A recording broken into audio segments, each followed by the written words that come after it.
An American fighter jet has been shot down over Iran, according to US officials, sparking a major search and rescue operation inside the country. What's believed to be an F-15 Strike Eagle went down in the southwest of Iran. One crew member was rescued by US forces, according to CBS News, but the fate of the other person on board remains unknown. Iranian state television has been showing pictures of what it says is debris from the jet and has broadcast an offer of a reward for anyone who captures a downed US crew member alive. President Trump has been briefed on the situation. Tonight there are reports that a second jet, an A-10 Warthog, crashed after coming under fire while assisting in the first rescue.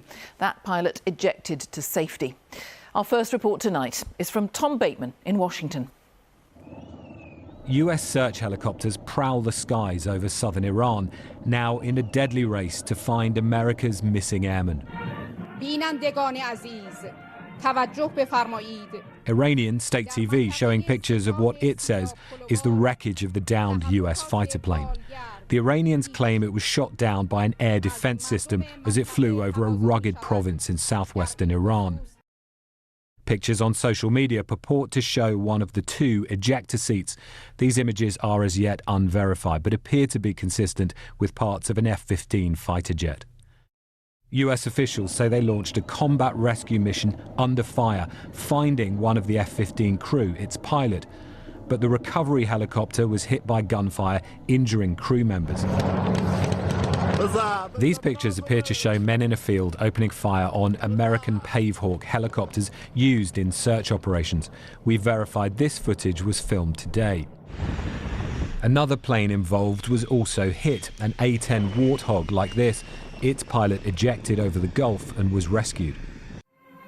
Meanwhile, Iranian government messages have been broadcast calling on residents to join a hunt for the pilots, offering a bounty for their capture.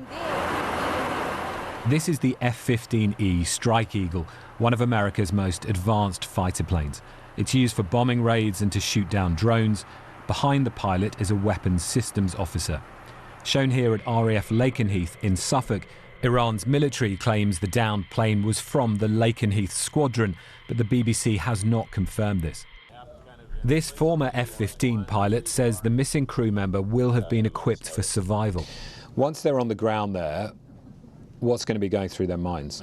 First thing is, how do I get myself away from where it is that I am? And then how do I make contact with friendly forces to get myself back into friendly hands? The White House says President Trump has been briefed. He said nothing publicly about the rescue operation, posting only on social media about Iran. Keep the oil, anyone? US Central Command yesterday released pictures of what it called its undeniable progress, saying Iran's air defense systems had been largely destroyed. But its claims to have free reign over Iran's skies will ring hollow, with the first known loss of a manned US aircraft there since the start of the war, and a perilous search behind Iranian lines. The fate of the missing crew member could determine the direction of this conflict, already unpopular with Americans, overseen by a leader looking for ways to end it. And Tom joins us from Washington. So what is the latest tonight where you are, Tom?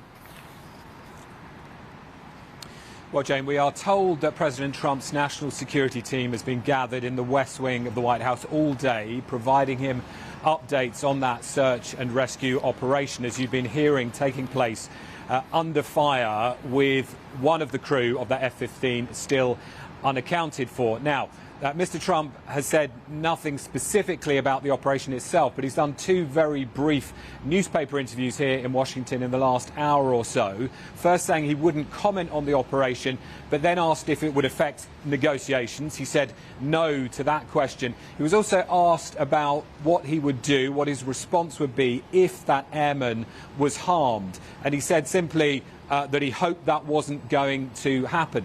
At the same time, we hear that the Islamic Revolutionary Guard Corps has sealed off a huge area there in that rugged terrain around southwestern Iran, where they've been using troops and locals to search for the missing person, but so far no sign of them. And so you now have a race by two deadly adversaries for a missing American military service member, and so far no word about their condition.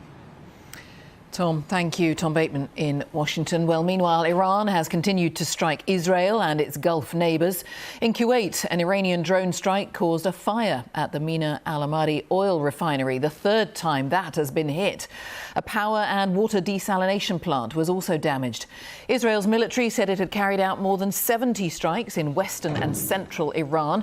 In the capital, Tehran, a university science research facility was struck. Well, our correspondent Lorna Gordon is following events from Dubai in the United Arab Emirates. Lorna, yet more strikes across the Gulf. Yes, Jane, the conflict between the US, Israel and Iran is approaching its sixth week, and the states here in the Gulf, Iran's neighbours, are on the front line of what Iran calls retaliatory attacks. They're occurring almost daily, and the damage is mounting. As you say, that refinery in Kuwait attacked for a third time, a desalination plant damaged as well. In Abu Dhabi, what's described as significant damage has occurred to the natural gas processing facility there. One person died as well when falling debris started fires at the plant. It's also emerged today that one of the biggest aluminium complexes in the world, which is in Abu Dhabi, could take up to 12 months to restart after it was damaged last month in an attack.